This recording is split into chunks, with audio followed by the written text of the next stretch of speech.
Hello नमस्कार आदाब सलाम सत श्री अकाल केम छो कसे काय केरो हाल है के नाची यहाँ सब कैसन वानी हाउ आर यू कैसे हैं आप लोग केमो नाचो मनक्कम खम्हा गणी हुकुम केमती अच्छंती की खबोर नमस्तुभ्यं राधे राधे राम राम देवी और सज्जनों। आज के इस वीडियो में मैं राजा मिश्रा आपको बताने जा रहा हूँ बुध के गोचर का वृषभ राशि वालों के लिए क्या परिणाम होने वाला है। बुध देव का गोचर 5 सितंबर को होने जा रहा है, 4 सितंबर को होने जा रहा है और 4 सितंबर को सिंह राशि में बुध देव जो गोचर 11:52 सुबह में करने जा रहे हैं, इसका आपके ऊपर में वृषभ राशि वाले क्या प्रभाव पड़ेगा। 4 सितंबर से 23 सितंबर तक वृषभ राशि वाले जातक के लिए बुध देव का कुंडली के चौथे भाव में यहाँ पर में प्रवेश है। देवी और सज्जनों, आइए इसके फल को समझने का प्रयास करते हैं। बुध देवता का कुंडली के चौथे भाव में बैठना वृषभ राशि वाले जातक के लिए सबसे पहला अच्छा योग ये बनाते हैं कि आप के अंदर पांडित्य का गुण आ जाएगा। आप एक विद्वान, आप एक बहुत ही परम विद्वान, परम पंडित के तौर पर में जाने जाएंगे। इस समय में चौथे भाव में बुध का बैठना ये दर्शाता है 23 तारीख तक, 4 से 23 तारीख तक, कि आप महाभाग्यवान व्यक्ति में से एक होंगे। जो कुछ चुनिंदे वृषभ राशि वालों लोग जो भाग्यवान हैं उसमें से एक आप भी होंगे। भाग्य का खूब साथ मिलेगा। बहुत सारा काम इस समय में आप देखेंगे कि भाग्य भरोसे अपने आप होता हुआ चला जाएगा। भाग्य का खूब साथ मिलेगा। देवी और सज्जनों, इतना ही नहीं, कुंडली के चौथे भाव में बुध के बैठने के कारण आपको वाहन का भी सुख मिलेगा। वाहन के सुख से आप सुखी रहेंगे। इस समय में हो सकता है किसी गाड़ी लेने की इच्छा थी, कोई कार, कोई ये 2 व्हीलर 4 व्हीलर कोई भी लेने की इच्छा थी, वो इच्छा आपकी इस समय में पूरे होने के योग जो है सो नजर आ रहे हैं। आपकी वो इच्छा पूरी होगी, वाहन का सुख मिलेगा। बुध के चौथे भाव में बैठने के कारण वृषभ राशि वाले लोग इस महीने में 4 सितंबर से 23 सितंबर के बीच में दान पुण्य भी अच्छा खासा करेंगे। दान पुण्य करने का अवसर आपको मिलेगा और आपके सामने में इस समय कोई भी जरूरतमंद व्यक्ति अगर आ जाएगा तो उसको आप बिना कुछ दिए हुए जाने नहीं देंगे। यानी कि आपके द्वार से इस समय में जो भी जरूरतमंद है वो खाली नहीं जाएगा, कुछ न कुछ ले करके ही लौटेगा। देवी और सज्जनों, इतना ही नहीं, आपकी जानकारी के लिए बता दूं कि कुंडली के चौथे भाव में बैठना ये भी दर्शाता है कि इस समय में थोड़ा सा आपका शरीर जो है सो भारी हो सकता है, वजन आपका बढ़ सकता है, वेट कुछ गेन हो सकता है, जिसके कारण से आपको इस बात का विशेष ध्यान रखना है कि भोजन शरीर के लिए जितना जरूरत है वृषभ राशि वाले उतना ही करें। बहुत ज्यादा भोजन इच्छा के अनुकूल पाने का प्रयास ना करें कि पेट भर गया है फिर भी मन नहीं भरा है तो खाए जाओ, ऐसा प्रयोग ना करें। देवी और सज्जनों, आपकी जानकारी के लिए बता दूं कि जब भी वेट बढ़ेगा, शरीर स्थूल होंगे, भारी होंगे, तो आलस्य का प्रभाव जागृत हो जाएगा आपके ऊपर। थोड़ा सा ये बुध आपको आलसी भी बनाने का प्रयास करेगा, तो अपने आलस्य पर में काबू करे। ऐसा ना सोचे कि आज करे सो कल कर और कल करे सो परसों, ऐसी भावना ना रखे तो ज्यादा बढ़िया रहेगा। आज करे सो अब कर, ऐसा सोच रखे।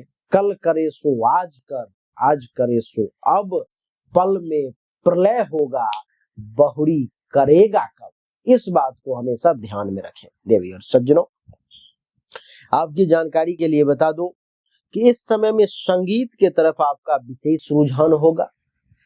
सिंगिंग, गाना गाना और गाना सुनना दोनों आपको बहुत भाएगा। इस समय बड़ा मन प्रसन्न होगा। इस मामले में आपकी उदारता की चर्चा तो ऐसे भी है वृषभ राशि वाले, और इस समय में खास करके विशेष रहेगी क्योंकि आपको मैंने पहले भी बताया कि दानी आप कहलाएंगे, और उदार दानी वही हो सकता है जो उदार रहेगा। तो आपसे अगर दुश्मन भी हो और कुछ मांग लेगा इस समय में 4 सितंबर से 23 सितंबर के बीच में, तो आपके द्वार से वो खाली नहीं लौटेगा, वो कुछ ना कुछ आपके यहाँ से ले करके ही लौटेगा। आप उसे जरूरत के अनुसार कुछ न कुछ जो आप सक्षम है दे करके ही विदा करेंगे, अर्थात आप उदार भी कहलाएंगे। भाइयों और भाई समान व्यक्ति यानी कि बंधु और बंधु समान व्यक्ति से भी आपको इस समय में प्रेम मिलेगा। बंधु प्रेमी इस समय में आप कहलाएंगे। और आपकी जानकारी के लिए बता दूं कि इतना ही नहीं, आपके अंदर विद्वता का भाव होगा, विद्वान बनेंगे, ज्ञान अर्जन करेंगे, और लोग भी इस बात को इस समय में मानेंगे कि आप एक विद्वान हैं। आपको बता दूं कि जो लोग लेखक वर्ग के लोग हैं, कुछ लिखना चाहते हैं, लिखने की इच्छा है, उन लोगों के लिए भी ये समय बहुत अच्छा है, क्योंकि लेखनी में बुद्धदेव शक्ति भर देंगे, शक्ति का संचार कर देंगे। नीति को जानने वाले नीतिवान कहलाएंगे आप।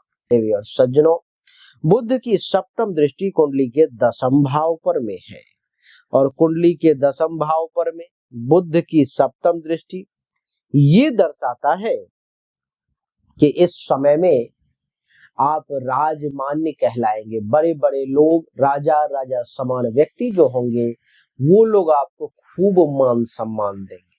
वो लोग भी जो सेठ साहूकार पैसा वाला दौलत वाला जो है, वो भी इस समय में आपके पांडित्य को, आपके विद्वता को झुक के सलाम करेगा और चीजों को मानेगा। देवी और सज्जनों, इतना ही नहीं, कुंडली के 10वें भाव पर में दृष्टि आपके कृति में भी 4 चांद लगाएगा। आपके बारे में हर तरफ चर्चा होगी, आप कीर्तिवान कहलाएंगे। देवी और सज्जनों, इस समय में आपको सुख की प्राप्ति होगी, इसीलिए विभिन्न प्रकार के सुखों से आप युक्त रहेंगे, और आपके अपने कर्म के बदौलत, आपको अपने व्यवहार के बदौलत लोग आपको कुलीन मानेंगे। ये जो व्यक्ति है सो अच्छे कुल खानदान का है, आपके परिवार के बारे में कुछ नहीं जानते, आपके कुल खानदान के बारे में कुछ नहीं जानते, लेकिन फिर भी ऐसी स्थिति में जब आपको देखेंगे, आपके आहार व्यवहार विद्वता ज्ञान सबको देखेंगे, तो कहेंगे ये जो व्यक्ति है बड़ा कुलीन है। आपसे आपके कुल खानदान वंश का परिचय होता है कि आप कैसे कुल खानदान के हैं। देवी और सज्जनों, इतना ही नहीं, इस समय में आपकी क्रिया कुल दीपक साबित करेगी आपको कि अपने कुल खानदान के लिए आप एक दीपक की तरह, कहते हैं ना कि बुझते को डूबते को तिनके का सहारा। अगर पूरा अंधेरा है, हर एक रोशनी बुझी हुई है, उसमें अगर एक दीपक जला दिया जाए तो वो कितना सुंदर लगता है। ठीक उसी प्रकार से आपके कुल खानदान वंश में किसने क्या किया, नहीं किया, क्या करता है, उन सब को भूलते हुए आपको कुल दीपक माना जाएगा। आप अपने वंश को रोशन से रोशनदान कर देंगे पूर्ण रूप से। आप इस प्रकार चमकेंगे, आप इस प्रकार लोगों को अपनी तरफ आकर्षित करेंगे अपने आहार व्यवहार से, कि लोगों को मानना पड़ेगा कि ये जो व्यक्ति है ये बहुत ही अच्छा है, कुलीन है और कुल दीपक है। देवी और सज्जनों, बुध इस कुंडली में दूसरे और पंचम भाव का मालिक है, अर्थात धन धान्य संपत्ति को चौथे भाव में बैठा दिया, अर्थात माता से भी आपको धन धान्य संपत्ति प्राप्ति के योग बन रहे हैं। परिवार के लोगों से भी आपको सुख प्राप्ति के योग बन रहे हैं, पड़ोसी से भी लाभ का योग बन रहा है। इतना ही नहीं, संतान को भी डाल दिया चौथे भाव में, यानी कि संतान से भी सुख प्राप्ति का बुध देवता योग बना रहे हैं। तो देवी और सज्जनों, यही छोटी सी वीडियो थी जिसमें हमने आपको बताने का प्रयास किया कि वृषभ राशि वालों के लिए बुध का क्या प्रभाव है। उम्मीद करता हूं कि आपको निश्चित तौर पे समझ में आया होगा, अच्छा लगा होगा। कुछ लोग कहते हैं गुरुदेव, अच्छा जो फल है वो हमें नहीं मिलता, और बुरा फल मैं साल 2 साल 6 महीने 5 साल 10 साल से सुन रहा हूँ, देख रहा हूँ, हमें आज तक प्राप्त नहीं हुआ, सिर्फ बुरे ही बुरे फल से गुजर रहा हूँ, जिंदगी तबाह हो चुकी। इस प्रकार के भाषाओं का लोग प्रयोग करते हैं। अगर आप भी उनमें से एक हैं तो आपको जरूरत है अपने जन्म कुंडली, जरूरत है आपको हस्तरेखा की जांच करवाने की, जांच करवाना चाहते हो तो सामने दिए गए व्हाट्सएप नंबर 7062757996 पर में जरूर संपर्क करें। आपको सही और एक्यूरेट जानकारी निश्चित तौर पर में प्राप्त होगी। उम्मीद करता हूं कि ये छोटा सा वीडियो आपको पसंद आया होगा, अच्छा लगा होगा। वृषभ राशि वृषभ लग्न के लोग जो है अगर किसी रत्न को आपने धारण नहीं किया है तो कम से कम एक पन्ना रत्न जरूर धारण कर ले। दूसरे भाव का मालिक है बुध आपके कुंडली में। अगर पन्ना रत्न आप वृषभ राशि वृषभ लग्न वाले धारण कर लेते हैं तो आपको धन धान्य संपत्ति में वृद्धि का योग बनेगा। पैसा आपके पास में खूब आएगा, बिजनेस व्यापार अच्छा चलेगा, परिवार के लोगों से भी आपको खूब लाभ मिलेगा, धन धान्य संपत्ति की वृद्धि होगी और सत्य बोलेंगे। पड़ोसी से अगर किसी प्रकार का लड़ाई झगड़ा टेंशन तनाव रहता है वो भी दूर होगा। विदेश जाना चाहते हैं तो वहां भी जा सकते हैं। अपने घर से दूर जाके कहीं धन दौलत अर्जन करना चाहते हो वो भी कर सकते हो। विद्यार्थी वर्ग के लोग हैं तो बहुत पढ़ाई लिखाई में मन लगेगा, आप ज्ञानवान बन जाएंगे।